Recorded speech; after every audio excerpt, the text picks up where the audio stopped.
La gracia tiene un rostro, es el rostro de Jesús. Alabado sea el Señor. En cada prédica que escuchamos podemos ver a Jesús en el centro, a Jesús en el centro.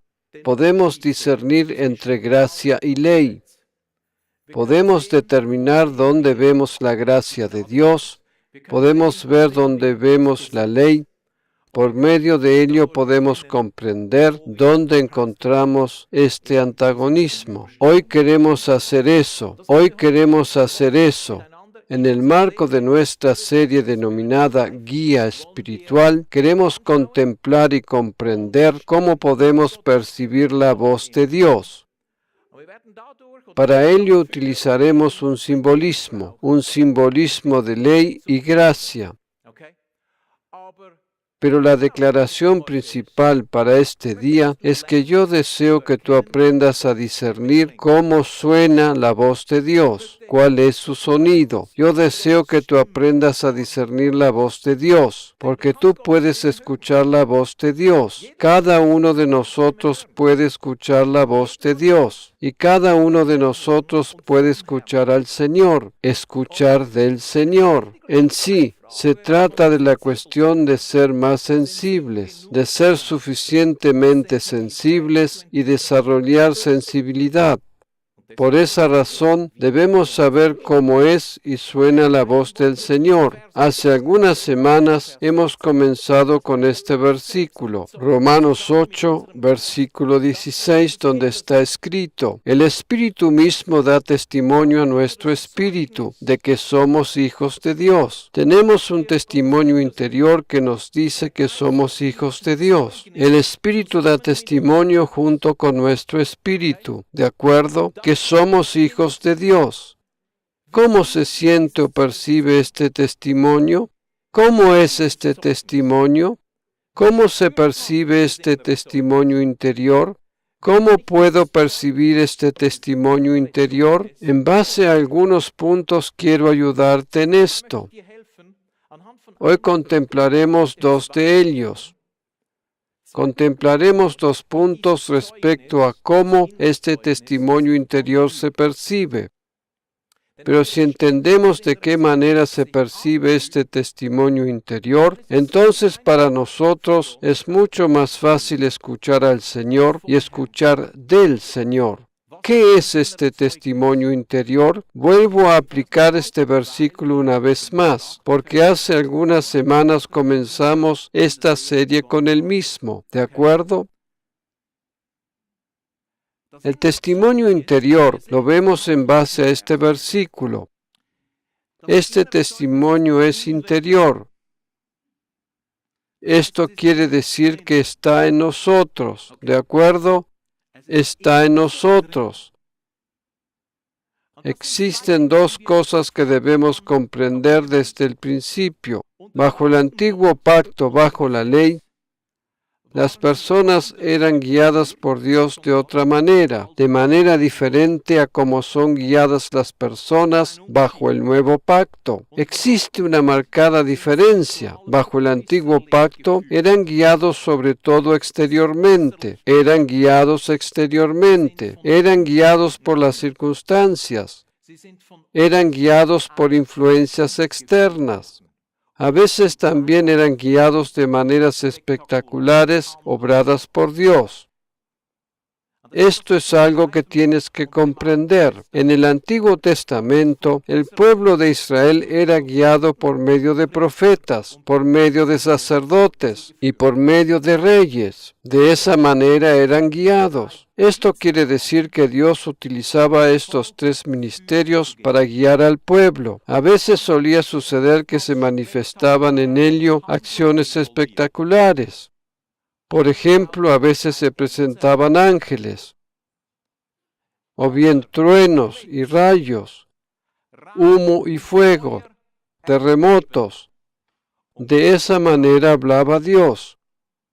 Esto nos muestra de qué manera hablaba Dios en el tiempo del Antiguo Testamento, bajo el Antiguo Pacto. Pero bajo el Nuevo Pacto, todos nosotros no somos más guiados exteriormente, sino desde nuestro interior, por medio del testimonio interior. Y esa es la gran diferencia. En el Nuevo Testamento somos guiados desde nuestro interior y no más externamente. Hoy es el Espíritu Santo quien nos guía. Hoy es el espíritu humano quien recibe guía y dirección por medio del Espíritu Santo. También podemos afirmar que la unción nos guía, y dirige, pero es sumamente decisivo que comprendas estas dos cosas completamente diferentes. En el Antiguo Testamento fue externamente, en el Nuevo Testamento interiormente. Sería equivocado si a causa de que vivimos bajo el nuevo pacto de la gracia, buscáramos guía externa, guía desde afuera. Por tanto, puedes dejar de orar diciendo, por ejemplo, Señor, si mañana llueve, entonces es una señal para mí. Puedes dejar de orar, por ejemplo, Señor, si mañana el sol brilla, quiere decir que aquella mujer me ama. O si veo en las nubes un corazón o una oveja, entonces me has demostrado que tal cosa es así o de la otra manera. Eso sería como poner un vellón. Por pedir una señal de esa manera, puedes llegar a equivocarte seriamente.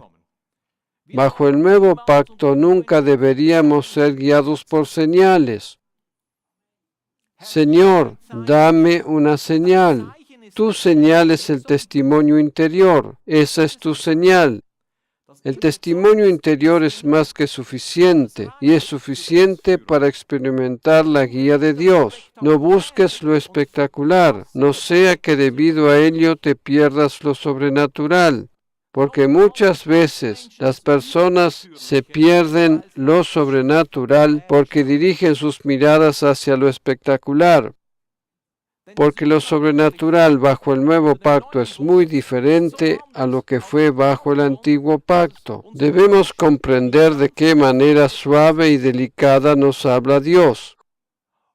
Justamente por ello es que frecuentemente no la llegamos a escuchar. No llegamos a comprender de qué manera suave y delicada nos habla Dios. Justamente por ello es que frecuentemente no la llegamos a escuchar. Podemos llegar a pasar por alto el hablar de Dios, la voz de Dios, simplemente porque no es necesariamente espectacular. Bajo el antiguo pacto eran guiados externamente. Bajo el nuevo pacto somos guiados interiormente. Esto nos presenta lo sucedido en el monte Horeb. En este monte es el monte Sinaí. Se trata del mismo monte. El monte Horeb es el monte Sinaí. En este monte estuvieron solo dos personas. ¿Sabías esto? Moisés estuvo en el Sinaí y allí también estuvo el profeta Elías. Ambos estuvieron en el Sinaí. El pueblo de Israel se encontraba al pie del monte. ¿Lo comprendes?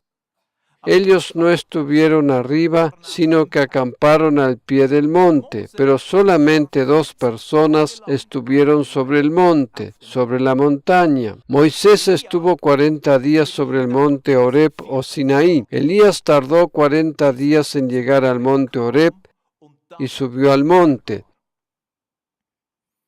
Elías y Moisés fueron las dos únicas personas que estuvieron sobre este monte.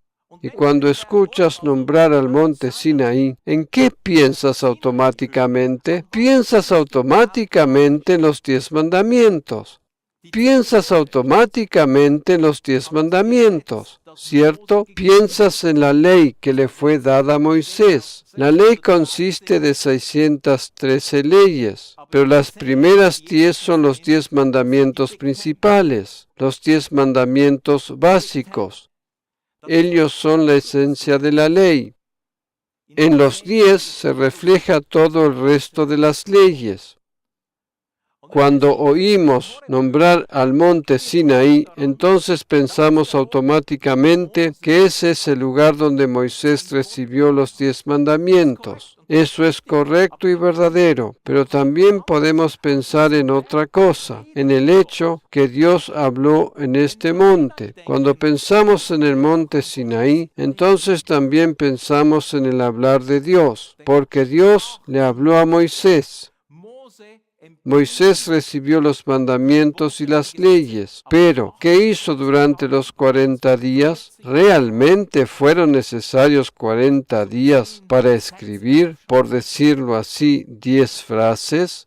Les pregunto a todos que están en la escuela, ¿son realmente necesarios 40 días para escribir esto? No fueron necesarios 40 días para ello. Durante esos 40 días, Moisés vio el tabernáculo, y el tabernáculo es un cuadro tipológico de Jesús. Alabado sea el Señor. Por esa razón, Moisés estuvo tanto tiempo sobre este monte, porque el Señor le explicó todo aquello respecto al tabernáculo, cada detalle, un detalle tras otro, ordenadamente. Allí también recibió los mandamientos. Dios hablaba en aquel monte, Dios le habló al pueblo y la Biblia nos refiere que los oyentes no podían soportar la voz de Dios proveniente del monte Horeb, desde el monte Sinaí. ¿Por qué razón no podían soportar la voz de Dios? Porque habían experimentado justamente aquello que expliqué anteriormente. Se trataba de influencias externas. Dios hablaba espectacularmente. ¿Cuán espectacular fue? Esto lo encontramos en Éxodo en el capítulo 19. Ahora nos dirigimos a este pasaje. Vamos a Éxodo capítulo 19. Allí vemos cómo el Señor le habló al pueblo de Israel. Versículos 16 al 19. Aconteció que al tercer día, cuando vino la mañana, vinieron truenos y relámpagos, y espesa nube sobre el monte, y sonido de bocina muy fuerte, y se estremeció todo el pueblo que estaba en el campamento,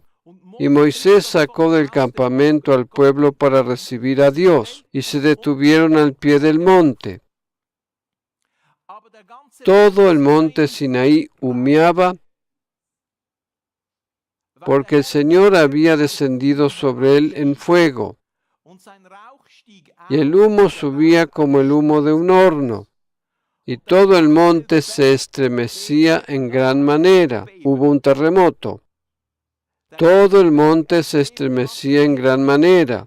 El sonido de la bocina iba aumentando en extremo. Moisés hablaba y Dios le respondía con voz tronante. Realmente un verdadero espectáculo. En la carta a los Hebreos capítulo 12 está escrito que la gente se asustó de tal manera que no podían escuchar la voz de Dios. Ellos pidieron que dejara de hablar. El monte humeaba, echaba vapor, el monte se estremeció, un terremoto, tronaba, Dios hablaba con voz de trueno. A ellos se agregaban todos los cuernos o shofares que eran soplados. La gente se asustó en gran manera, pero de esta manera hablaba Dios en aquel tiempo. Estaba relacionado con la ley, porque allí en ese lugar fueron dados los 10 mandamientos. Aquí observamos una escena gigante.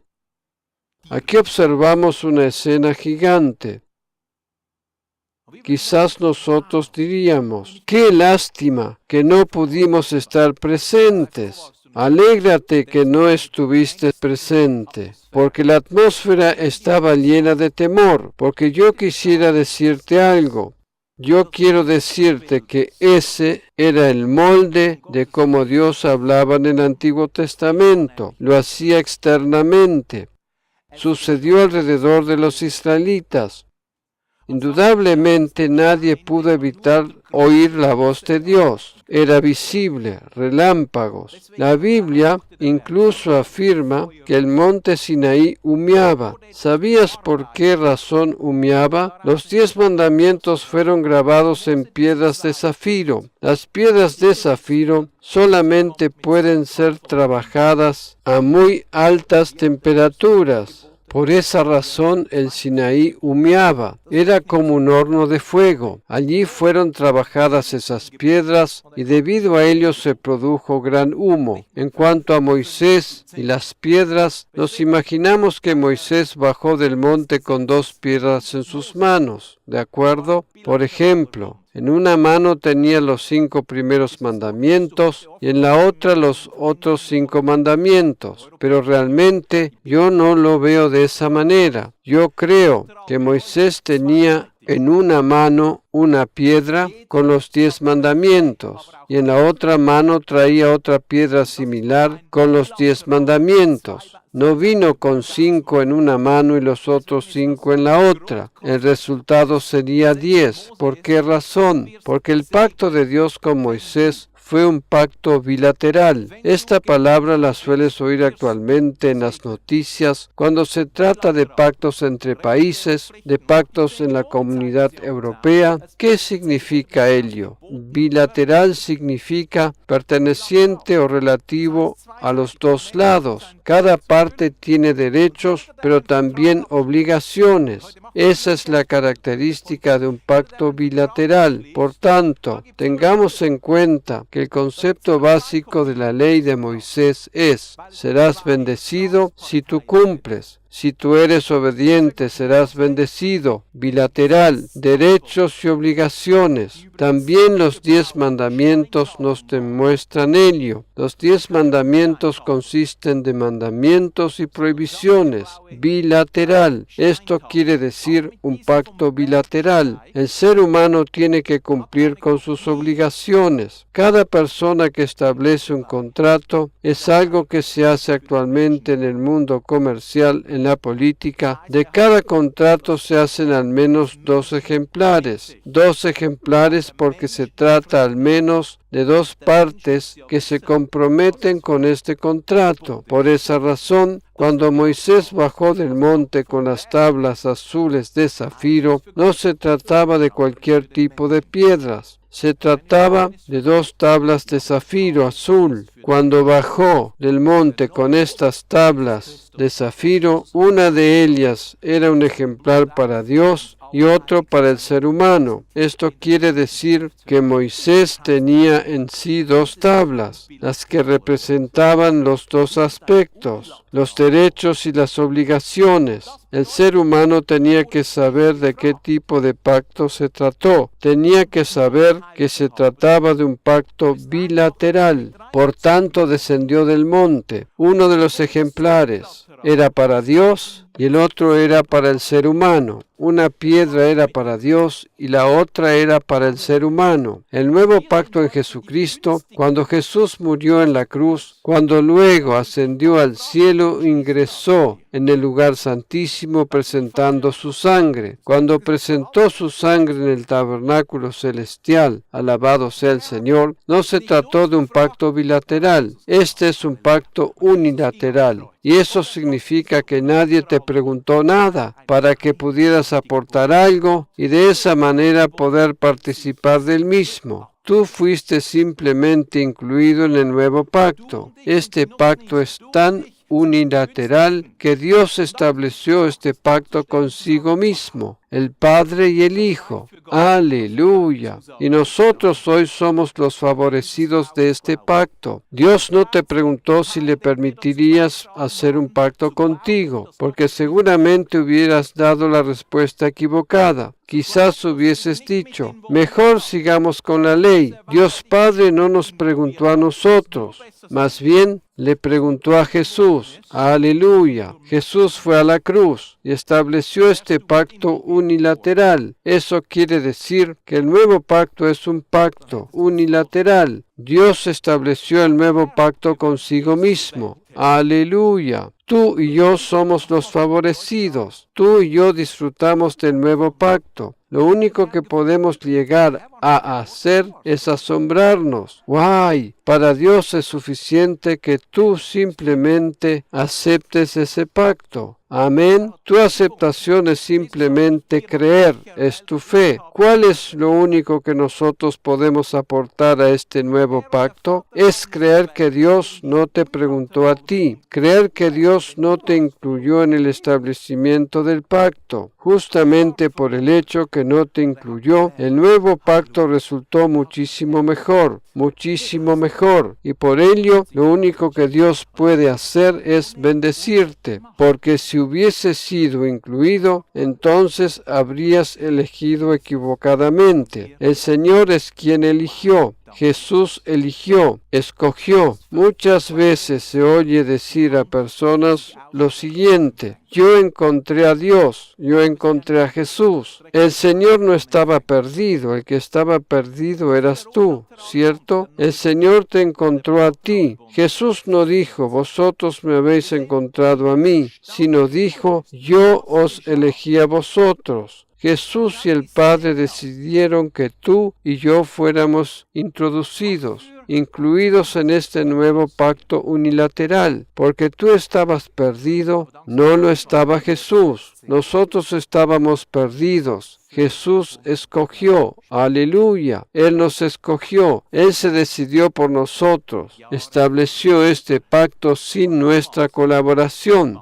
Jesús solamente dice, aquí está el pacto establecido, y nosotros solamente nos asombramos. ¡Guay! Gracias, Jesús. Eso es fe. Fe es como una mano que se extiende y que recibe. Así es el nuevo pacto unilateral, el nuevo pacto. Pero el pacto bilateral era la ley. Nosotros vemos cómo ese pacto fue establecido. ¿Qué sucedió? ¿Qué tipo de pacto fue establecido en el Sinaí? Pero gracias a Dios que esa no fue la última escena, porque exactamente 500 años más tarde, otra vez estuvo un hombre en el monte Horeb.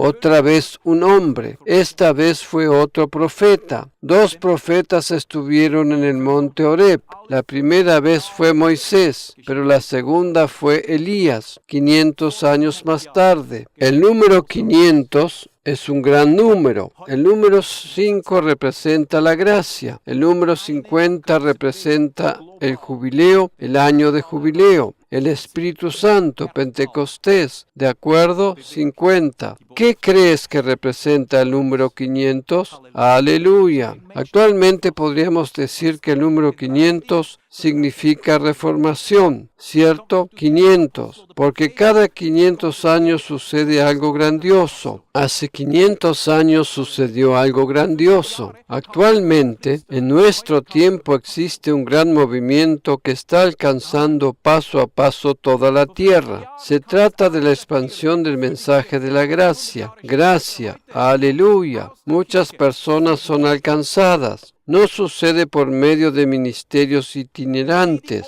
Surge de la iglesia local. No viene por medio de algún apóstol o por algún profeta que viene y se va, sino vino por un pastor. Hace 500 años vino por medio de un sacerdote. Actualmente comenzó por medio de un pastor. Amén. Hace 500 años surgió de la iglesia institución para la iglesia. Me refiero a las instituciones de la iglesia para la iglesia. 500 años más tarde provino de la iglesia para la iglesia, porque la voz principal de este movimiento es el pastor Joseph Prince en cuanto a la restauración del mensaje de la gracia, de la iglesia para la iglesia. No se trata de una moda o de una ola pasajera, sino se trata de algo que permanecerá en la iglesia. Por esa razón tuvo que surgir desde la iglesia. Hace 500 años exactamente igual. Hace 500 años fue el sistema católico, porque no se llamaban pastores sino sacerdotes. Eran sacerdotes. Si comparas lo sucedido hace 500 años con lo que está sucediendo ahora, se trataba de la misma función. El problema entonces era la absolución. Sucedió por medio de Martín Lutero, Zwinglio y otros. De la misma manera sucede actualmente, desde la Iglesia para la Iglesia, porque solamente de esa manera el mensaje de la gracia se queda en la Iglesia. ¿Comprendes? Todos estos movimientos que vinieron y desaparecieron, apostólicos, proféticos, etc., estos vinieron pero no permanecieron. Durante algunas semanas, algunos meses, algunos años produjeron algo y luego desaparecieron. Pero lo que sucede actualmente, lo que permanece en este movimiento de la gracia, es que el mensaje de la gracia permanece en la Iglesia, porque provino de pastores para pastores, justamente porque primero son alcanzados los pastores quienes abrazan la gracia. Luego entonces son alcanzados los demás creyentes. Aleluya, porque la bendición fluye desde la cabeza hacia la iglesia, hacia el cuerpo. 500 años más tarde, el otro profeta, el profeta Elías, estuvo en el monte Horeb o Sinaí. Estuvo allí cuando se escapaba de Jezabel, porque ella quería matarlo, quería cortarle la cabeza. Él había hecho mucho, pero ahora se escapaba, estaba confundido. Hizo todo de su parte, pensaba que él era el único, que él era el último, que él era el único que hizo las cosas correctamente. Llegó un punto de su vida en que pensaba que la perdería pronto. Se escapaba. Caminó durante 40 días. Llegó al monte Horeb y necesitaba urgentemente recibir una palabra por parte de Dios. ¿Ya estuviste alguna vez en esa situación desesperada en que necesitabas rápidamente una palabra de parte de Dios? Él llegó al monte Horeb. Eso es lo que hoy quiero transmitirte. De la manera que Elías recibió las palabras de Dios, esa es la manera como Dios habla actualmente. Nosotros esperamos demasiado formas espectaculares. Tú esperas demasiado humo, truenos y relámpagos. Queremos contemplar como Elías 500 años más tarde, teniendo en cuenta que se trataba de un cuadro tipológico que representa la gracia, como Elías oyó la voz de Dios 500 años más tarde. Moisés representaba la ley, pero por otra parte Elías en aquel momento representaba la gracia. ¿Sabes cómo funciona la tipología? ¿Cómo funciona la tipología del Antiguo Testamento? Suele funcionar utilizando comparaciones. Concédeme unos minutos. Quiero explicarte cómo funciona la tipología. La tipología del Antiguo Testamento es tomar algo del pasado que indica hacia el nuevo pacto. Por ejemplo, de esa manera podemos encontrar a Jesús en cada página del Antiguo Testamento. No lo encontramos allí directamente como persona, sino como sombra, un tipo. De esa forma funciona la tipología. Vayamos ahora a Gálatas 4. Gálatas 4, versículos 24 y 25. Contempla lo que está escrito aquí. Aquí se habla de dos mujeres, de Sara y de Agar. Sara era la esposa de Abraham. ¿Sabes lo que dice respecto de ella y a Agar la sierva? Esto contiene una alegoría, pues estas mujeres son dos pactos. Uno procede del monte Sinaí, que engendra hijos para ser esclavos. Este es Agar. Agar representa este pacto. Ahora bien, Agar es el monte Sinaí en Arabia y corresponde a la Jerusalén actual, porque ella está en esclavitud con sus hijos. La ley hizo de ellos esclavos. En el nuevo pacto Jesús hace de nosotros hijos. Cuando Moisés estuvo sobre el monte, tuvo que quitarse sus sandalias porque era un siervo.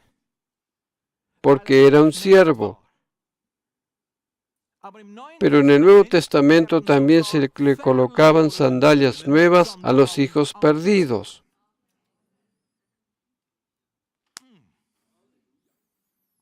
Bajo el antiguo pacto también tenían que quitarse los zapatos, pero bajo el nuevo pacto de la gracia son colocados zapatos. o calzado. Alabado sea el Señor. ¿Ves? Esa es la diferencia. Bajo el antiguo pacto tenían que quitarse los zapatos, tenían que quitarse el calzado, pero bajo el nuevo pacto de la gracia son colocados zapatos. Alabado sea el Señor. ¿Ves? Esa es la diferencia. Bajo el antiguo pacto eran siervos y bajo el nuevo pacto somos hijas e hijos. Amén. Por ello, no regreses a la ley. Si lo hicieras, sería un gran paso atrás y de esa manera declararías que fue insuficiente lo que Jesús hizo en la cruz. Jesús vino para hacernos libres, para liberarnos, aleluya. ¿De qué? De las obligaciones en cuanto a la ley. Jesús vino para bendecirnos y beneficiarnos solamente con lo nuevo. ¡Aleluya! A veces suele suceder que vemos ciertos predicadores sobre las plataformas que se sacan los zapatos porque piensan que es lugar santo. Dicen, Dios es tan santo. Por ello,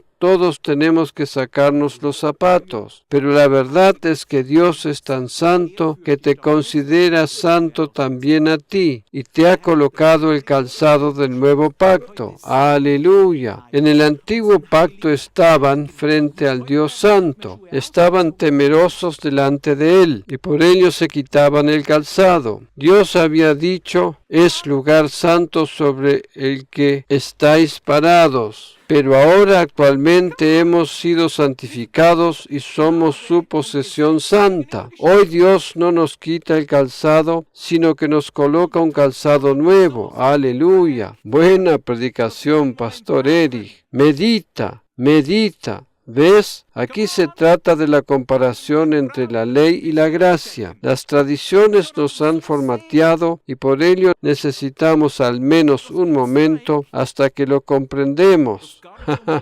¿Comprendes? La tradición nos ha enseñado cosas que realmente no eran correctas y verdaderas. ¿Es Dios un Dios santo? Absolutamente lo es. Por esa razón también tú eres santo. Por eso también tú eres posesión santa de Dios. Aleluya. ¿No es maravilloso lo que sucedió con el hijo pródigo? ¿Qué le colocaron en uno de sus dedos? Un anillo, ¿cierto? Le dieron vestimenta nueva y también le colocaron nuevos zapatos, nuevo calzado. Sucedió porque el Padre Celestial se gozaba intensamente porque su Hijo había regresado. Así es lo nuevo. Esa es la imagen del nuevo pacto del Padre. No está enojado contigo, sino que se alegra en ti. Se goza con cada persona que regresa a casa. Amén. El Padre te quiere mostrar que tienes autoridad. Te quiere mostrar que Él provee para ti y Él te quiere mostrar que fuiste santificado. Amén. Alabado sea el Señor. Ese es el mensaje que tenemos que oír, que escuchar. En base a Gálatas 4 vemos que este mensaje es una comparación entre estas dos mujeres. Es una contraposición. ¿Lo comprendes?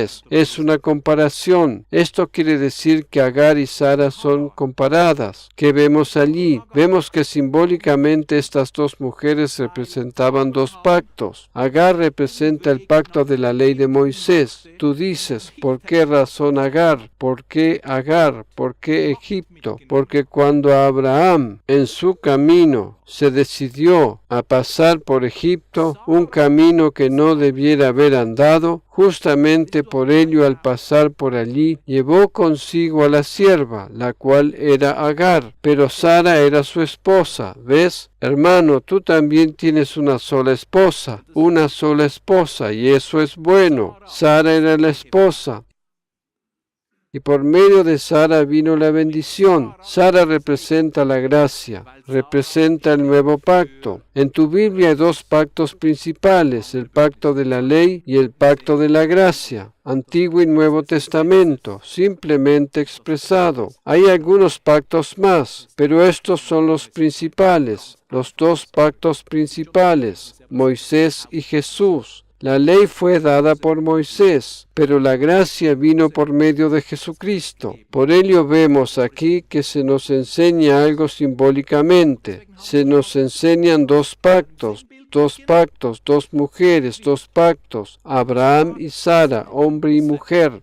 Abraham y Sara, hombre y mujer. Aquí también Abraham representa simbólicamente la fe, porque Dios describe a Abraham como el padre de la fe. Sara representa la gracia, porque ella trae a la luz al hijo de la promesa, a Isaac. Isaac es un cuadro tipológico de Jesús. Lea y Raquel también es un cuadro tipológico que representa la ley y la gracia. Los ojos de Lea eran alicaídos, Biblia textual. Si tratamos de guardar la ley, ello nos cansará y tendremos aspecto alicaído, por el hecho de que no podemos llegar a cumplir la ley. Hubo una sola persona que la pudo guardar y cumplir. Esta fue Jesús, el Hijo de Dios. La ley no nos fue dada para que vivamos de acuerdo a ella. La ley fue dada para mostrarte que tú solo no la puedes guardar. Toda la Biblia, tanto el Antiguo Testamento como el Nuevo Testamento, señalan hacia el Salvador. Por tanto, también la ley, desde la primera página. En el principio creó Dios los cielos y la tierra. En la primera página, en la primera frase,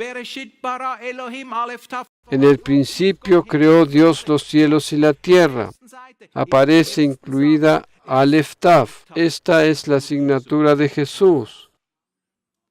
Desde la primera página hasta la última de tu Biblia, señala hacia una persona, no hacia una religión, no hacia una moral, no hacia mandamientos o prohibiciones, desde la primera hasta la última página. Por esa razón amo tanto mi Biblia, porque constantemente señala hacia Jesús.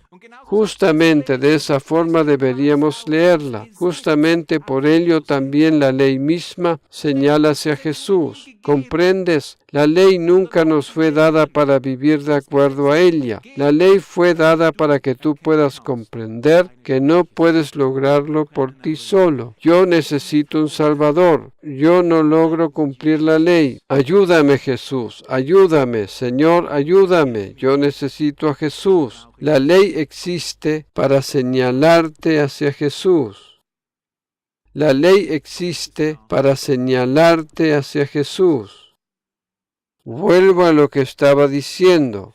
Elías estuvo en el monte Horeb 500 años más tarde, de manera que también Elías y Moisés, quienes estuvieron sobre este monte, también son una tipología, una comparación y contraposición. ¿Cómo es esto? Primera de Reyes 19, Elías sobre el monte Horeb. Primera de Reyes 19, versículos 11 al 13.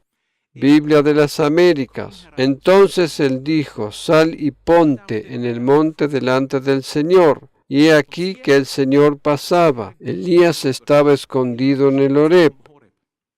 Y él necesitaba una palabra del Señor. El Señor le dijo que saliera de la cueva, porque yo pasaré. Porque yo pasaré. Y he aquí que el Señor pasaba, y un gran y poderoso viento destrozaba los montes y quebraba las peñas delante del Señor. Ya habíamos leído de los truenos y los relámpagos 500 años antes, pero el Señor no estaba en el viento. Después del viento, un terremoto, pero el Señor no estaba en el terremoto. ¿No había temblado el monte Horeb también en el caso de Moisés? ¿No había temblado también el monte Sinaí cuando recibieron la ley? Ahora en el caso de Elías, Dios no estaba en el terremoto, pero 500 años antes estuvo en el terremoto. 500 años antes estuvo en los truenos, en los relámpagos, en el viento, como algunas traducciones dicen, viento tormentoso. Versículo 12. Después del terremoto, un fuego, pero el Señor no estaba en el fuego. 500 años antes también hubo fuego. Lo hemos leído, ¿cierto? El monte humeaba, pero esta vez el Señor no estaba en el fuego. Y después del fuego el susurro de una brisa apacible. Y sucedió que cuando Elías lo oyó, se cubrió el rostro con su manto y salió y se puso a la entrada de la cueva. Y he aquí una voz vino a él y le dijo, ¿qué haces aquí, Elías? En ese momento Dios le habló a Elías. Ahora había hablado Dios. Estuvo en el terremoto, estuvo en el fuego, estuvo en la tormenta. La Biblia afirma que en todo ello no estuvo Dios. ¿En qué estuvo? Lo vemos en el versículo 12, en este susurro de una brisa apacible. ¿Ves la última frase? Vino un silbo apacible, Reina Valera, o como lo expresa la Nueva Versión Internacional, un suave murmullo. Justamente ello es un cuadro tipológico de la gracia. Moisés representa la ley, y en esta comparación Elías representa la gracia, porque el apóstol Pablo menciona este acontecimiento. Elías en el Horeb. Pablo toma esta situación y escribe lo siguiente en Romanos 11.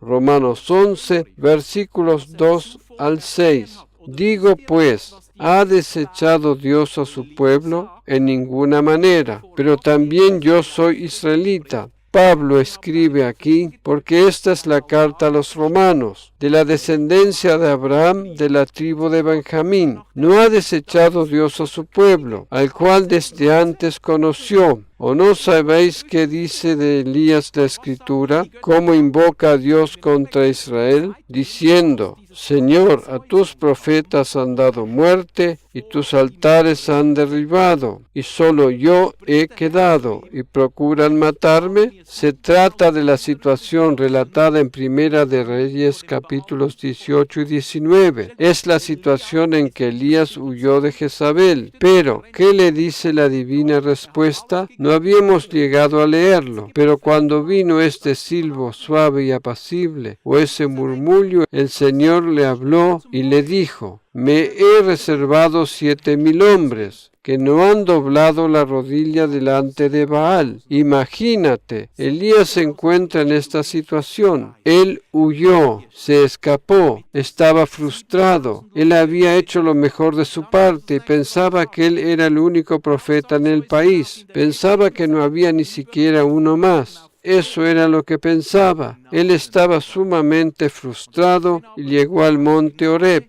Allí Dios habló con él. El Señor le dijo entonces, Elías, te equivocaste. Yo tengo todavía 7,000 hombres. 7,000 hombres de los cuales tú no sabías nada, que están a tu lado, que luchan contigo. Había otros 7,000 hombres. Luego está escrito, Pablo escribió, así también aún en ese tiempo ha quedado un remanente escogido por gracia, y si por gracia, ya no es por obras. De otra manera, la gracia ya no es gracia, y si por obras, ya no es gracia. De otra manera, la obra ya no es obra. En otras palabras, Dios le dijo a Elías, no es tu propia obra que conducirá a Israel al arrepentimiento. Solamente mi gracia puede hacerlo. De los otros 7,000 hombres no tenías ni idea. No te comportes de esta manera pensando que tú eres quien tiene que solucionar el problema. No te comportes de esta manera pensando que tú eres el único, porque allí todavía hay 7,000 hombres más, para que tú no puedas decir que lo has logrado por ti mismo, sino para que yo les pueda decir, yo lo he hecho, es mi obra. Puedes ver que Elías en el monte Horeb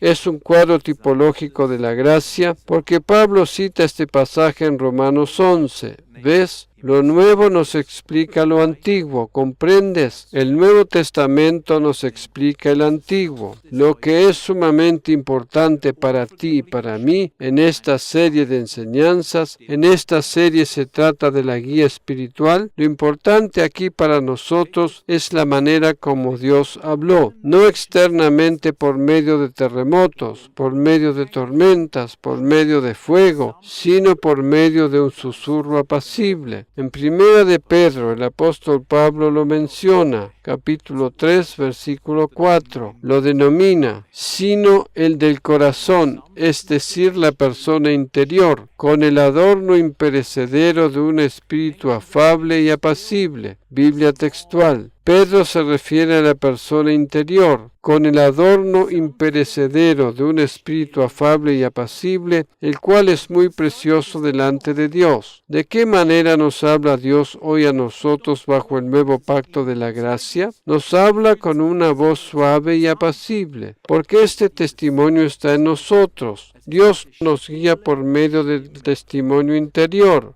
¿Cómo percibimos este testimonio interior? Es este silbo apacible, es ese murmullo en la presencia de Dios. Justamente por ello, muchas veces no la llegamos a escuchar, porque le prestamos más bien atención a lo espectacular, y por ello no percibimos la voz suave y apacible en nuestro interior. Esta voz suave y apacible. De esta manera te habla Dios a ti, con esta voz suave y apacible. Aleluya. ¿Por qué razón la voz del Espíritu Santo es una voz suave y apacible? Porque el Espíritu Santo es un espíritu de amor. El amor no te grita,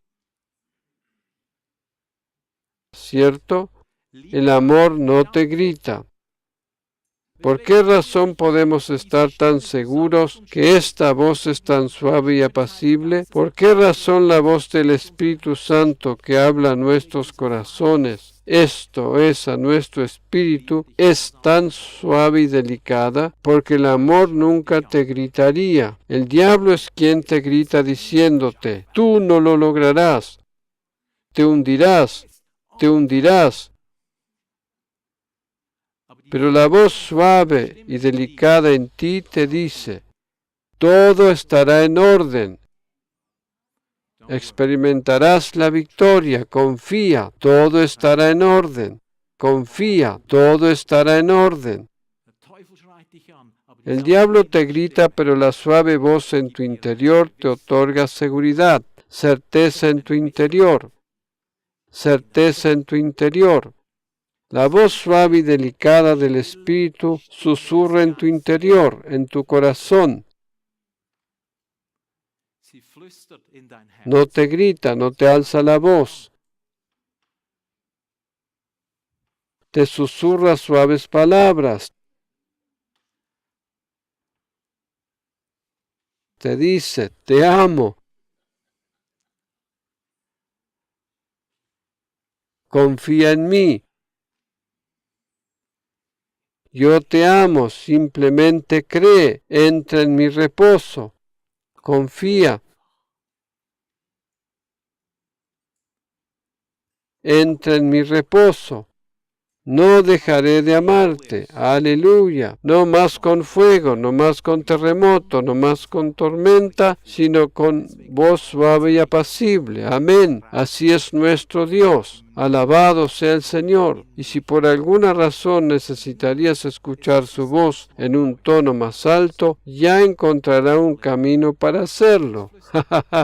Para que la puedas escuchar y entender. Pero la regla es la voz suave. Repito, y voy culminando con esta prédica. Bajo el nuevo pacto las personas eran guiadas exteriormente. Por esa razón todas esas señales de truenos, relámpagos, humo, fuego. Pero en el nuevo pacto somos guiados interiormente. Y justamente interiormente se trata de la voz suave y apacible, delicada, ese murmullo, aleluya. Escucha este susurro, ese murmullo. Presta atención a ese susurro en ti. Muchas veces las cosas a nuestro alrededor son muy fuertes, demasiado fuertes. Las voces en nuestra mente, las voces que nos rodean, quizás las voces de nuestros amigos, quizás la voz de nuestro empleador o voces de otros. Las voces pueden ser muy fuertes a nuestro alrededor, pero es sumamente importante que tratemos de escuchar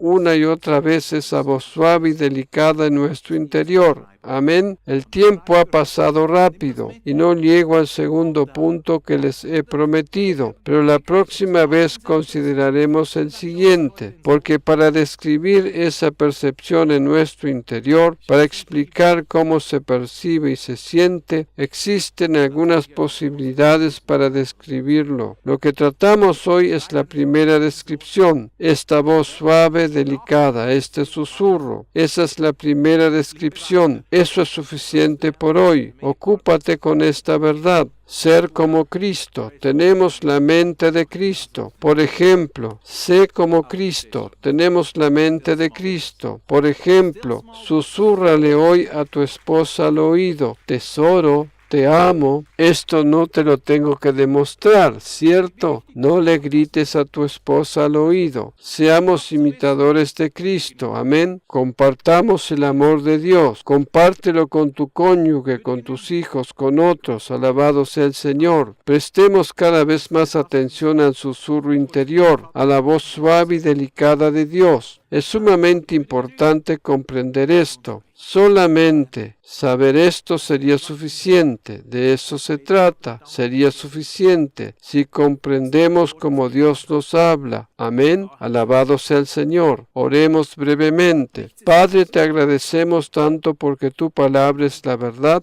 y esta verdad nos hace libres. No hay nada más precioso que tu palabra, porque tu palabra es lámpara que ilumina nuestro camino. Tu palabra nos mantiene en el camino, ilumina nuestro camino. Aleluya. Señor, te agradecemos de todo corazón, porque hoy hemos aprendido cómo tú nos hablas por medio de tu susurro interior y que podemos escuchar esa voz suave y delicada. Ayúdanos a percibirla y a distinguirla cada vez más y a poder entenderla, comprenderla cada vez mejor. Amén y amén. Amén.